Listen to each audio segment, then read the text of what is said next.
So let's get back to explaining this book. First of all, the Gaon of Vilna said that this book is the foundation of being a Jew, and all of the Ikarei Emunat Israel Tluim Bo, all of the foundations of what the faith of Israel are connected, are inside this book. And it's a book that is kadosh and tahor. It's a holy and a pure book. And this book was written 1,000 years ago, the same time as the Rambam.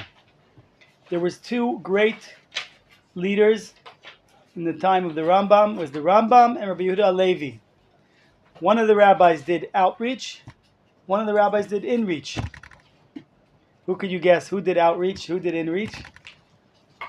The Rambam, he did outreach. We're talking the darkest time of the Jewish people in our history. Because we know that the period of 2,000 years is like a period of day and night. The night comes first and then the day. So the darkest time of the night is right before it becomes day. And when was that darkest time? Was we were in the middle of 1,000 years into exile. Here we are. We're drowning in the exile. 1,000 years, we got another 1,000 years left to go. So God sends two great giants, two pillars. The Rambam does outreach. He goes to the Jews that are involved in philosophy, and he goes and he debates, and he explains what's good, what's bad in the book Moreh Nevuchim. And Rabbi Yehuda Halevi does inreach, to convince the convinced, to explain to you what you believe and make it more real and make it more deep. So this book is not a book that's coming to prove to you why the Jews are the truth and why God is the truth. If you believe it, so now you'll believe it deeper. Now you'll understand it deeper. Now you'll be able to really express it. But it's not coming here to have an argument, and it's not coming to convince you that there's a God. But it's going to explain who we are, what we're about, and the story. You could give it as a parallel example to the Rambam and the Rabbi Yehuda Halevi, who wrote the Kuzari, as a parallel to the Chassidut and the Mitnagdim. The Gaon of Vilna, who represent the Mitnagdim, his focus was the Torah, the intellectual, and the Chassidut was focusing more on the emotional, the internal, and these are the two different worlds that we have. So the Rambam is intellectual. The Kuzari is based on a story, a true story, that happened 400 years before Rabbi Yehuda Halevi. There was a king in Kuzari, which is near Russia, and he had a dream. So the whole book is based on a dream. What is a dream? Explain to me intellectually, what is a dream? It's very hard to grasp a dream.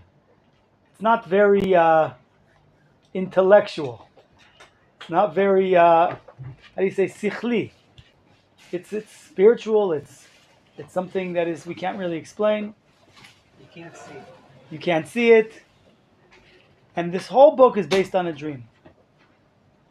And what is the dream? You have a king, and the king is dreaming that he just wants to serve God. And he doesn't know how to do it, so he goes and starts making sacrifices. And he has a dream, and in the dream, an angel tells him, God does not want your sacrifices. Your intentions are wanted. That's wonderful that you want to find God, that you want to serve God. But your actions are not wanted.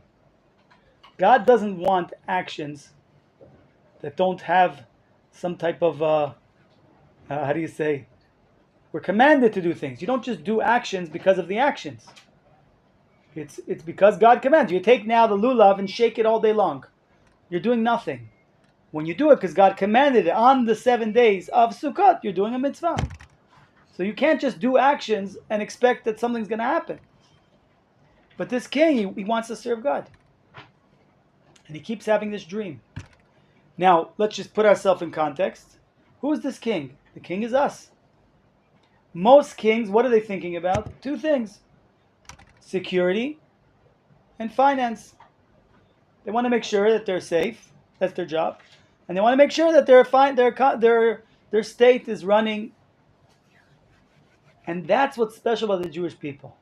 We're not just a people that are looking for how do we have miklat batuach, a safe haven, and how do we have finance. We have a deep desire to serve God, and that king is representing it. The second thing we learned from the king, oh Chabad, David, right? David. Yosef. Good to see you. Shalom, welcome. So we're saying that the dream of the king, what is this king? It reminds us, the Jewish people, you are not only individuals that are here in the world to just live your life. You're a nation. And kings and nations are coming to you. Are coming to you for guidance. What does it mean to be a light unto the nations? When we say, Oh Lagoim, a light, what does it mean that we are a light unto the nations? It means that we want to build a model state. We're going to teach the world, how does a state, does a nation run morally, ethically, spiritually? And instead of preaching and going out there and saying, hey, do this like this. No. We will show you by example. A leader doesn't lead by saying words. In the American army, a commander goes to commander school, and then when he comes to battle, he stands in the back and he tells everybody, go do this, go do that. It makes sense. Because what happens if the commander dies? He's in the front. What are they going to do?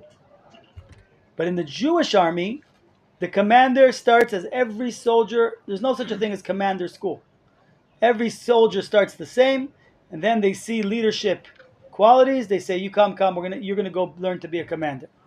And the commander runs in the head. The first one, follow me, lead by example. What happens if the commander gets killed? Chas v'shalom. We have every Jewish person as a leader, and the next guy takes over, and he's now the leader. So, the story is to remind us, 1,000 years into the exile, we don't have an army, we don't have a state, we don't even see ourselves as a nation. No. Take yourself out of the water, and remember, you are a nation. Hashem chose Avram Avinu, v'ascha legoy gadol, I'll make you a great nation. And so on. And this is our mission. The kings of the world are coming to us, teach us how to lead, teach us how to run my country. So the story began, and I'm giving you a quick update to the people that weren't here, and then we'll get to where we are. So the king wakes up from this dream and calls a philosopher. In those days, we're talking about the Aristotle, was considered the highest level of philosophy. And he calls in Aristotle and he says, I had this dream and God said he doesn't want my actions, but he's happy about my intentions. Teach me, what is your belief on God and creation? And he begins to say that the world always existed. God has no interest in this world. God is beyond this world. He's so big, he's so great that he has nothing to do with this world. He's detached. He doesn't hear your prayers. He doesn't care about you. He doesn't know what you're doing. It's like the same way you step on an ant hill. You care. Big deal. You stepped on an ant hill. You don't think about it. That's what we are for God. Like nothing. No, insignificant. He doesn't hear your prayers. He doesn't care about you. He definitely doesn't know your intentions. And he definitely doesn't, your whole dream and everything is imaginary. It's an illusion. Religion, you're in this world for one reason. And to develop your intellect on its highest level until you become wisdom yourself. You become wisdom and you live forever through your wisdom. And that's what you're in the world for. And if you If religion helps you to make yourself more wise, then make up a religion. Religion is good. Like if you heard of the 12 steps to get out of addictions of alcohol, they have this 12-step program, and then the rule is you have to believe in a higher power. Because if you believe in a higher power, so it helps you to overcome your addiction. So make up a religion. It's fine. And the king says to the philosopher, and I'm giving it to you in a very short. The king says to the philosopher, you are detached from the human desire. There is a powerful human desire to serve God and do the actions that God wants. You're living in an ivory tower. But I look and I see the Muslims and the Christians. They believe in God. They believe in some kind of power that they're willing to die for it. It's not just, okay, invent a religion, it might be good. It's not something that just, okay, go ahead. They're so passionate about it. They fast and they kill and they're willing to die for it. They're willing to give their money for it. They're willing to do everything for it. And you're saying that it's worthless, it's nothing, and God doesn't see me, He doesn't care, but you're detached from the human condition of a strong desire to do the actions that God tells you to do. And you believe you're doing the will of God. So he calls in the Christian. Tell me about your belief. The Christian starts off beautifully. We believe in God who created the world in 6 days, rested on the seventh day. God created the world from nothing. There was nothing and God created the world. And then what happened? And then everybody comes from Adam, the first man, and from Noah. And he says, right? And here we go. 1 second. And therefore he says, and everything, and the Torah is true. Everything that happened to the Jewish people is true. It happened, repeated itself over and over. It happened in front of masses of people. And it was famous. And it's everything that happened to the Jewish people was all true. So he says, sorry, I want to find that. So he says, but then, so here everything sounds great. But then he says, but then there was a change. God decided he wanted to become more present in the world. How is he going to do it? He made a woman pregnant who without a husband. The baby was born without a father. The baby looked like a prophet, but really it was God. It looked like a person, but really it was God. And the Father and the Son and the Holy Ghost are all one. So he goes crazy, and like there's nobody to talk to. Right? What are you saying? So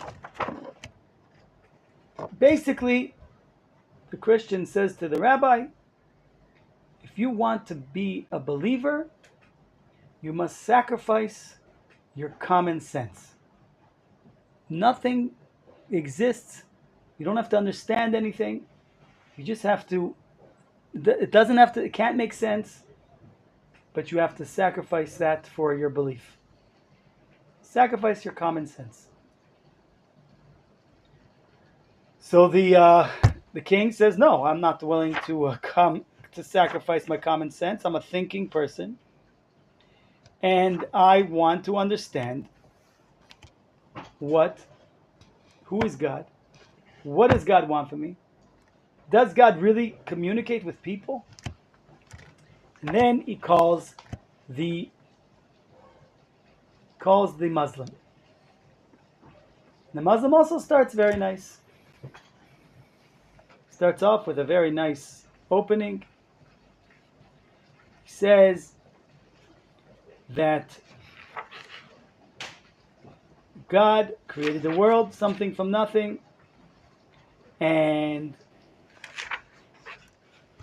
in 6 days, right? Everything, like we said, everything happened to the Jewish people was right. But then came along Muhammad. And Muhammad, an angel came to him and told him the whole entire Torah, a new Torah, the Quran. And the book is so wonderful and so incredible, no human being could ever write it. That's the proof that it's real, is the language. And if you follow our way, you will get all the physical rewards in the next world. You'll have food and drink and women and all the physical desires. And we don't believe we don't believe in God becoming a physical entity, so they're against Christianity. So he says, I don't understand. Muhammad came, an angel spoke to him. You read your book. I read the book. It doesn't sound, you say that no human being could ever write it. I think a human being could write it. And you say it's so incredible that nobody could ever write this. And so why is it written in a language that only you understand? It's not universal. It's only in Arabic. And how does that? It doesn't make sense. I still can't believe that God communicates with a person. So you said that the Christian said everything that happened to the Jews is true and verified and real, and the Muslim then the Muslim says everything that happened to the Jews is verified and real, and then it stopped at some point, right? So you're all pointing back to the Jew. You're saying everything that happened to the Jews is true, and everything that the Jews say and live and exist is true. But you guys suddenly it stopped. First of all, how do I know that everything you're saying about the Jew is true? And that God communicates with the people. I don't believe that God really communicates with people. It makes more sense what like the philosopher said, God is so great and so big that he doesn't communicate with the people. And by the way, that part of that philosophy comes because the kings in the time of the philosophers really were detached from the people, had nothing to do with them. But for us, our kings, King David, cared about every single person. So we can, and also you look in the Torah, every place that it says about God's greatness, Hashem Elohei Elohim v'Adonai Adonim, God is the God of all gods, Ha'el HaGadol, HaGibor v'Hanorah. In the same place it says, and he takes care of the widow and the orphan and to give them bread and water. When every place in the Torah, Nevi'im, Ketuvim, whenever it mentions God being so big, so beyond everything, that's what it says in the Torah. It says in the Gemara, Kol makom she'ata motze gdulato, sham ata motze anvatanuto. Any place that you see in the Torah, and the Nevi'im, and the Ketuvim, when it talks about how God is beyond everything, greater than everything, detached from everything, it always talks about how God is dealing with each individual detail. We say it when we say Adon Olam. If you ever look at that prayer, Adon Olam Hashem Malach B'Terem Kol Yetzir Nivra Le'et Nasa B'Chefso Kol Azay Melech Shemo Nikav Achay Kichlot Kol Lev Adoim Nachnora. So he's before everything, he's after everything, he's beyond everything. He's ruling alone, and when there's nothing left, he'll continue to rule. V'Echad V'en Sheni, he's one, there's no one else. Lach B'Rav B'Shir, no beginning, no end, no purpose. V'Oz Misra, and then what is it? There's suddenly a 180-degree switch. Vehu Eli, and he's my personal God. V'chai Goli, v'tzuchavli, he's my rescuer. V'etzah, when I'm in a hard time. Unisi manasli, and I can run to him. Ube'adav kiduchim, I place my soul with him. Right? I give him my soul and I trust him. Incredible. So that's very important to know these two things. So basically, a summary. The Christians, as Jewish people, we have two major pillars of who we are. The people and the book. We are the Jewish nation and we have the Torah. The Christians took one side of it. They took the people, the person. They bow down to the person who's a Jew and who died. They made a little mistake. Yes, the only way for everyone in the world to get close to God is through the Jewish people, but not through one person, and he's not dead. The Jewish people are still alive, and it's through the whole nation.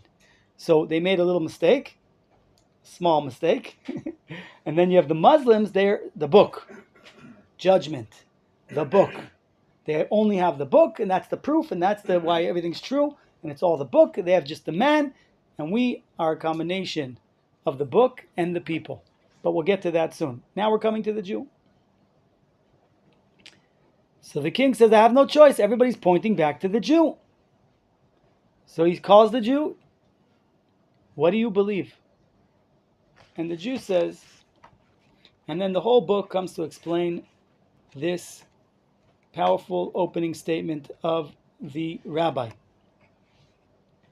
And he says, we believe in the God of Avraham, Yitzchak, and Yaakov, who took the Jewish people out of Egypt with miracles and wonders, and he took them in the desert, and he gave them the land of Israel after he crossed them through the ocean and through the Jordan River, and he sent Moshe with his Torah after thousands of prophets that warned about you have to keep it and the great reward you get and the punishment if you don't do it, and we believe in everything that's in the Torah. And the king says to himself, here I am looking to serve God, and this is what you tell me your belief? You're chauvinist. You only care about your little nation. God only chose you. Why don't you talk like everybody else talks? The creator of the world. Where is the creator of the world? This is what the king says to him. Let me explain to you what you should have said to me. I asked the rabbi, Rabbi, tell me, what do you believe? I believe in the God of Abraham, Isaac, and Israel. Took them out of Egypt. No. Let me explain to you how you teach religion. You came to ask me a question, and now you're going to tell me what I should answer to you. You came to ask a question, you have your answer already, and you're going to tell me what I should say to you. Okay, go ahead. The rabbi says, feel free, teach me. This is the way you talk. You say, I believe in the God that created the world. Not only did he create the world, he also organizes the world and sees everything. And he gives you food. And you follow truth because God is truth. And you go for wisdom and righteousness because God is righteous and you want to be like him. What are you talking to me stories about? I ask you about God and you tell me about your grandfather and your grandmother. Where is God, the creator of the world? So the rabbi says to him, listen, if you want to understand what I'm going to tell you, you need to have a little bit of humility. You need to have a little bit of an understanding that God is the only way for you to find God is if God finds you. Because if you want to find God and invent some kind of religion, right? Then basically everybody will invent something else. I think God is like this, I think God's like that. But it's all you're down here and you're deciding who God is. We don't make up anything about God. Everything that we tell you about God is because God comes to us and tells us who he is, and whatever he tells us is the only thing we know. And we don't try to know more than what God tells us. He says, explain to me. He says, okay, when you tell a story, it makes it easier to understand complicated things. Stories are very important. The whole Torah has many, many stories. He says, let me explain to you a story and maybe you'll understand it. For what I just told you now, I'm going to tell you a story. Let's say I would tell you that there's a king somewhere in India. You're living near the other side of the world from where you are. There's a king, and he's amazing, and he's so smart, and he's so great, and he runs his country like nobody else. It's the most efficient country, and everybody has the best qualities, and they do business the best way. Would you now go around and tell everybody the King of India is amazing? Let's remodel our country based on the King of India, because I told you things about him. What does the king say? No. Just because you tell me some story, who cares? Maybe it's true, maybe it's not. He says, no, man. Maybe just those people are good. Maybe there's no king. Maybe, who knows? That's like, just because you told me some story, I should believe you. I should change anything. Makes no difference to me. Okay. Now, what if I would tell you that, not, I wouldn't tell you anything. What if I would bring you right here? There would be a knock on the door, and there would be a delegation of all of the top ministers of the King of India. They would come to you with gifts. These were not just gifts. Gifts that, with medications that cure you and all of your kingdom. Not only cure you, also keep you healthy and you never get sick ever. Number one. Number two, he gave you certain new ammunition or new warfare that you destroy all your enemies without even going out to war. Now would you change your whole entire kingdom? And you have a letter from the king explaining to you everything, how he does it, how he runs his kingdom, and how it's so incredible. Would you change your kingdom? 100%. Now, this king came in and made a revolution in the big things of my life, my security, my finances, my no wars, no medical problems. And I have a letter from the king. That's written to me. Dear Mr. Blah, blah, blah, blah, blah, I'd like to share with you. I could read the letter. I could see, is the king smart? Is he not? Based on what he writes. Now, it's no longer, vague things that are, this is verified. What are you talking about? This is what happened to the Jewish people. God himself gave us a letter, which is the Torah. He gave us medication that we live forever, and we destroy all our enemies. Jewish people are the only nation that live forever. Since we're created, every nation comes and goes, but the Jewish people live forever. All of the enemies that have ever fought against us, Nebuchadnezzar, go down the list. Okay? Anybody that came against us, Titus, right? Nebuchadnezzar, Paro. You hear that, Iran? You're next in line. Anybody who comes against us is destroyed, and we win. We may lose a battle, but we never lose the war. And we keep going and going because we have come in contact with God. And he gave us the medications that would make us live forever as a nation. And he gave us that heals us. And he gave us the weapons that what's the secret weapon of the Jewish people? They destroy every nation, every empire comes against them, gone. What's that secret? The geek says, yes, this I will definitely agree if that this is something else. He says, okay. And then he says, now you understand. Now I'm going to give you 2 reasons why, when you asked me, tell me about God or your connection with God, I didn't start with telling you about the creator of the world. Why did I tell you about Avram, Yitzchak, and Yaakov? Why? Because 2 reasons. 1, I'm a student of my rabbis. I do exactly what my rabbis did. I'm not a revolutionary thinker, and I'm not I don't need to be someone who invents the wheel. I do exactly what my rabbis did. When Moses came to Pharaoh, what did he say? He didn't say, the God of the world, the Creator sent me to you. What did he say? Elohei Avraham, Yitzchak, veYaakov. Elohei Ivreim, the God of the Hebrews, Avram, and Yaakov sent me to you. And therefore, I'm a student. My rabbi, Moshe Rabbeinu.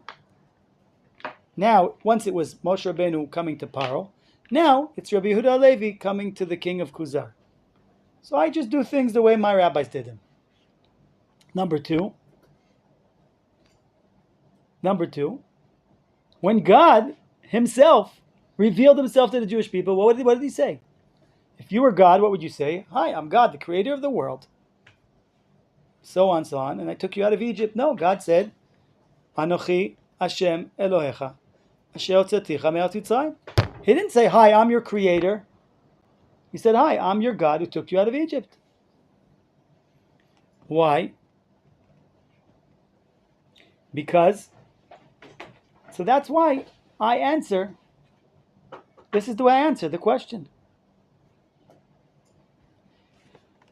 So he says, okay, so basically what you're saying is the Torah is only for you. God chose only you. And theoretically, he didn't even choose you. He needed a nation, and he chose this nation. So theoretically, till now, what we're saying, God could actually take another nation. The same way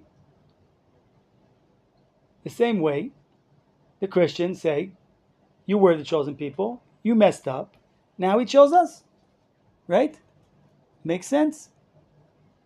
God needed a nation, he chose you, he needed someone to do the job. He chose you to do it, you failed, he took someone else. That's what the Christians say, God chose us now. So now, and this sounds like the whole spiritual world is restricted into the Jewish people. This sounds very chauvinistic. So what is the king going to answer? Is the rabbi going to answer now? So he says, I have to teach you a new concept. Now you expect the rabbi to apologize or say, no. Wait, so your Torah is only for you?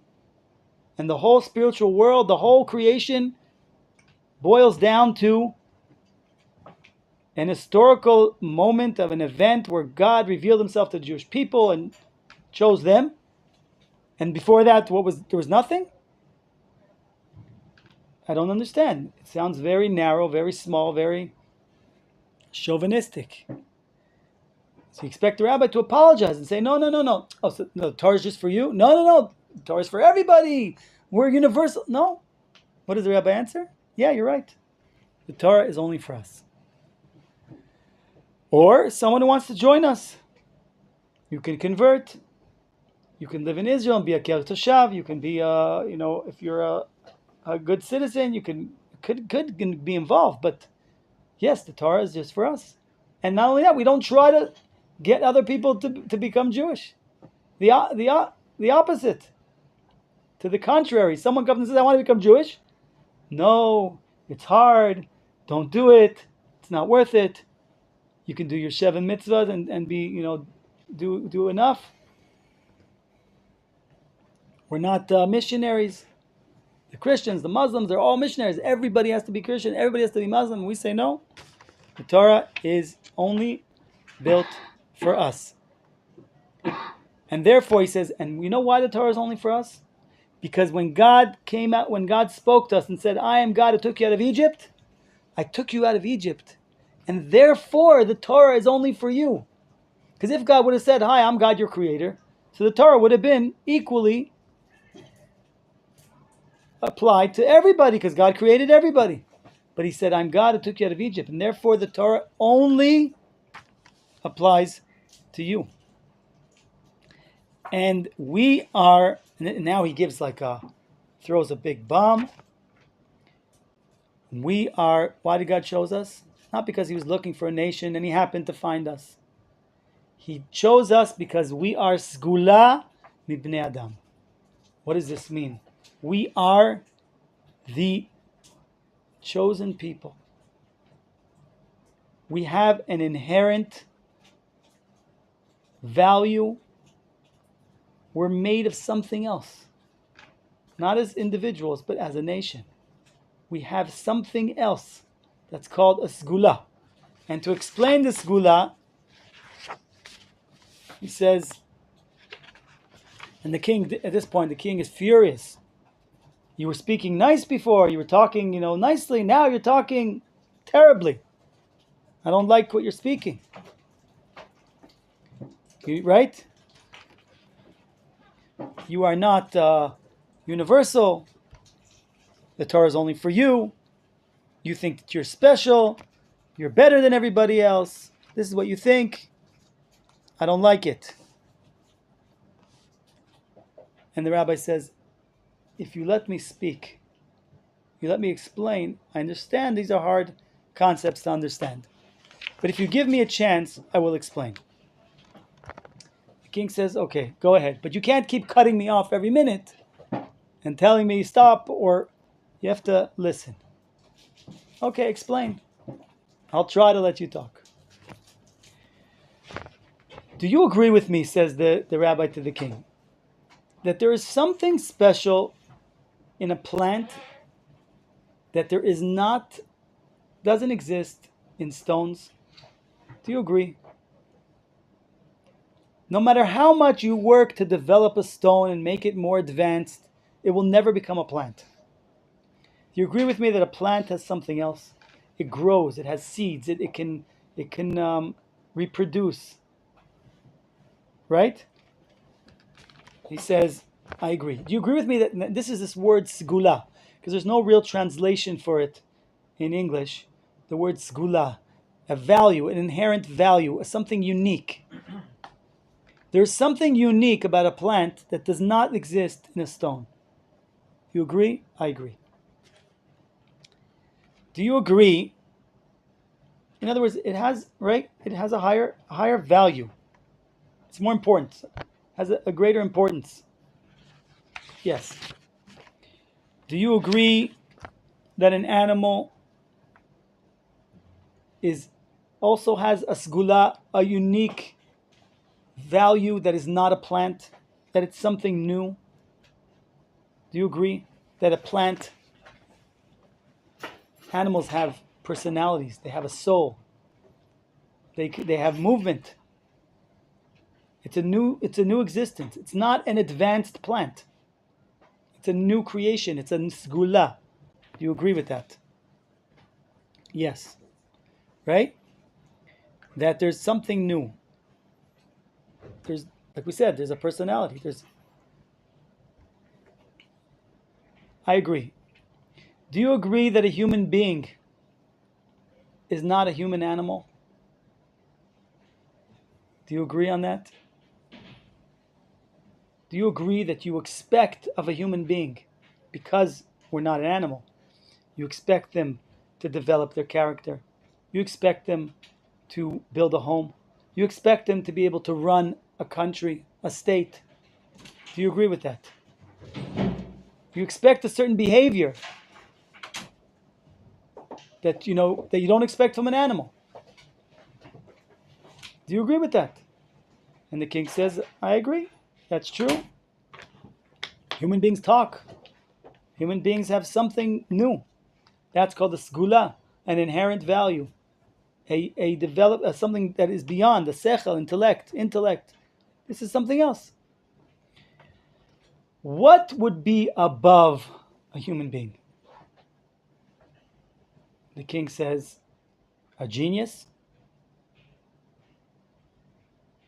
And the rabbi says, no. Same way, what you're saying, that a genius is different than a human being, than another level. It's like you're saying a table. What is a table? A piece of wood with four legs. And what about a marble table with 3 legs? Is that a table also? It's not a real change.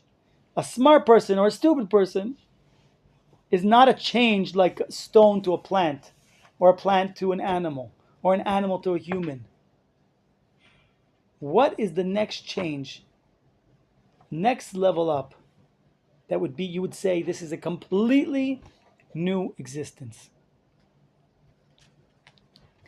What if I would tell you, says the rabbi, that there was a person that could walk into fire for 40 days and nothing happens to him? He could not eat and not drink for 40 days, 40 nights. What happens when you don't eat and drink? What happens? You become weak and like pale, right? But this person, when he doesn't eat, he starts to beam. The battery is almost out there if you want to plug this in. It's 10%. He starts to beam. The less he eats, the more the days go by. By the 40th day, he is beaming with light. Would you agree that this is now a new... And wait, we're not done. Not only is his face beams, you can't even look at it, because you can't even look at him because his light is so powerful. It's beaming. And when he knows exactly when he's going to die. He knows exactly when he's going to die. And when he dies, he says, listen, everybody, in a year from now, I'm going to die at this time, at this hour. So I have to finish off certain things. The whole book of, who are we talking about here? Moshe Rabbeinu. The whole book of Dvarim is the speech that Moshe Rabbeinu gave the year before he died. He started talking, and he said, in a year from now, I'm going to die at this time. So let me please, say what I have to say. So prophetic. And then when he died, he lied on his bed like he's going to sleep. And he knew the past, and he knew the future. If all these things together, would you agree that this is a new creation? Something like a new existence, a new sgula, a new value, a new creation of the fifth. So we said there's 4 creations that we know about: stones, plants, animals, humans, and now the Jewish nation. Why does he bring Moshe Rabbeinu as the example? Because Moshe Rabbeinu is the example of one Jew who represents the Jewish people. He personally reached the highest, he maximized his potential as a Jew, but really every single Jew has that ability to be a prophet and to reach those levels of above nature. And as a nation, we can go into fire, and we can go into, and we can, all the things that it says here, it's who we are. Moshe Rabbeinu is the prototype. He's the example. He maximized his potential as a Jew. The king says, I don't know what that is. That's like an angel. I don't know if that's a person, but if it exists, then yes. He says, this is our prophet. And there are no disagreements. He was seen speaking to the Creator, connecting to the Creator by masses, millions of people at Mount Sinai. And everyone knew there was a God, and he told them everything that happened, how the world was created, how everyone came from the Mabul, and how the world was created, and how people came from Adam and the flood, and how the nations were spread out, how everyone comes from Shem, Cham, and Yafet, and Noach, and where they lived, and how they grew, and what type of tools they invented, who invented the musicians, Yuval, and who invented the work tool, everything he gave the whole, he went back, and he told us the past from the creation of the world. This is Moshe Rabbeinu. And the king says, wow. The king says, wow. So you're saying you actually have an exact calculation of when the world was created? So from all of the things that we just spoke about Moshe Rabbeinu, the king says, I want to focus on one thing. We get a whole list of things that he did. Walked into fire, didn't eat, didn't sleep, knew when he was going to die. I want to hear more about Moshe Rabbeinu, the historian. Tell me the story. of the creation of the world. And the king says the most incredible thing. We, not only do we know when the world was created, but we, the Jewish people, millions of people, for thousands of years, have no machloket. We have no disagreement. From Hodu till Kush, from the world, the Jews are scattered all over the world. We're from one corner of the world to the other corner of the world. Find the Jew, ask him when the world was created, and he will tell you Adam was created 5,784 years ago. Every Jew, and nobody disagrees on it. You know what that is? Wow. The king is shocked. And he says, and we know exactly, Adam and Shet and Enosh and Noach, and then he tries to explain to him, the Jewish people didn't fall out of a vacuum. They weren't created out of nowhere. There was something called the Sgula. This unique, inherent, new creation didn't start from the Jewish people. It started from Adam. Adam was given the torch. That's Sgula. And he handed it down to Shet and to Enosh. And sometimes it skipped generations. It could have skipped 2 or 3 generations. And then it went to Noach and Shem and Ever and Avram and Yitzchak. And then the change happened. Suddenly, it moved to Yaakov. And Yaakov, now it became the whole family. It's no longer individuals holding on to this Gula. It was handed on to the actual nation. It's actually the people, Yaakov Avinu. So Yaakov Avinu was handed on to him. And suddenly you have a whole family that everybody is worthy of holding this Gula. And this is where, and then it went to 12 tribes. And then it became the whole mass of the Jewish nation that stood at Mount Sinai and received the Torah.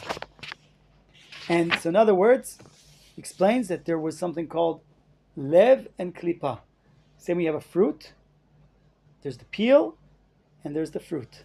There were human beings that were the fruit of creation, like Adam, Shet, Noach, and it went down, Enosh, Noach, and it went down. And these are people who held the torch. These people who were the fruit of creation. And it kept going until it became in the Jewish people. And now the king is like, wow, I can't believe what I just heard. This is unbelievable.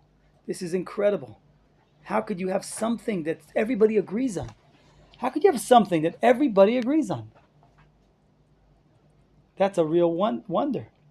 How could no Jew have any disagreement on when the world was created, when Adam was created? We all agree that the first person that we know that thought, that could think, that was moral, there may be human beings beforehand, and they may have been what we call the human animal. They weren't moral, but the first human being, the first creation that has a relationship, and the Torah in Hebrew, we spell the Torah in Hebrew, we spell history. Rav Kook would spell history like this. History is translated from, it's not from a Hebrew language, but some people write it with a tet. Rav Kook would write it with a taf, because it comes for the word Hesterya. The Torah is a book that comes to tell you of the revelation of God in the world. The revelation of God in the world begins from a man named Adam. We know there were people before Adam. They knew how to draw paintings in caves. You can go to France and see 30,000-year-old paintings of people running with spears after horses. So there were people. And the Rav Kook brings midrashes that talk about the people that were before Adam HaRishon. But the first human being that we all connect to, the first human being that was moral, and actually what does it say about him? It says that he had a wife. The first change of the human being that was moral, that was human, was somebody who had a wife, bekviut ubeatzilut ruach. She was with that one wife in a permanent way, and atzilut ruach, in a uplifted, spiritually exalted, royal way, refined way. So that's really the change from the prehistoric, animalistic human till the new moral person. And Adam HaRishon was the highest level of a person. We don't even know what it means that he's walking in the Garden of Eden and Ruach Elohim Chefet Bagan, and God's Spirit, and God talks to him. Ayeka, where are you? We know there's conversations. So we don't know. He was the highest level of creation. And then we went down, but he handed the torch to Shet, as we said. He handed the torch to Shet and Enosh and Noach. These were the fruit. They were given the torch to continue this, the high level of creation, the Skula, the new level of existence that exists, and that is the Jewish people. And the king says, wow, that's unbelievable. And then we have to end here, but the continuation is the rabbi will explain how three things. Language, how is language created? Because the first language of all languages is Hebrew, and then the languages were scattered out. When there was the Dor HaPalaga, when there was the generation of separation, when they wanted to build the Tower of Babylon, the tower to fight against God, and then there was the 70 languages, which created the 70 nations, and Avram Avinu is the only one left from the original nation, from Noach, who held the torch. And then we find out that the language, so there are little, you could say, there are little signs left over from the past that prove the existence of a oneness that then separated. What are the proofs? The language, the weekday. Why does the whole world count 7 days? Which brings us back to the 7 days of creation, to how the world tells us, how the Torah tells us the world's creation, and the number 10. Why does everybody use the number 10? They count 1, 2, 3, 4, 5, 6, 7, 8, 9, 10. That's the mathematical number, which is connected back to the 10 sayings that God created the world, the 10 commandments, the 10 commandments, 10 plagues. So there's these little hints to the fact that there is this oneness, and that everything that happened to the Jewish people is true. But this is all, again, all preparations to come to help us understand who are the Jewish people, what are they about, and then we're back to, just to give a promo for the next week. Then the discussion goes into a new place. You said, the king says to the rabbi, you said that the world was created, and Moshe Rabbeinu told us the world was created, and everybody agrees the world is created. But you have philosophers who are very smart and scientific, and they say that the world always existed. And therefore, there's something that is before God. There's something that is greater than God, which is the world. It's created. How do you answer that? The philosophers, Aristotle says the world was always created, and he has proof to prove that the world was always created. And that's a big question. This concept of how do we know the world was created and that God created the world, and that's what we're going to talk about next week, about understanding of that. Why is it so important, and how do we know that the world is created? It's not something that always existed, like the philosophers say. And the philosophers, we give them respect because they use their intellect to try to reach the highest level of understanding, and to test things, and to really, look in depth into it. So therefore, we acknowledge it, but we explain why they are wrong. That's what we'll do next week, with God's help.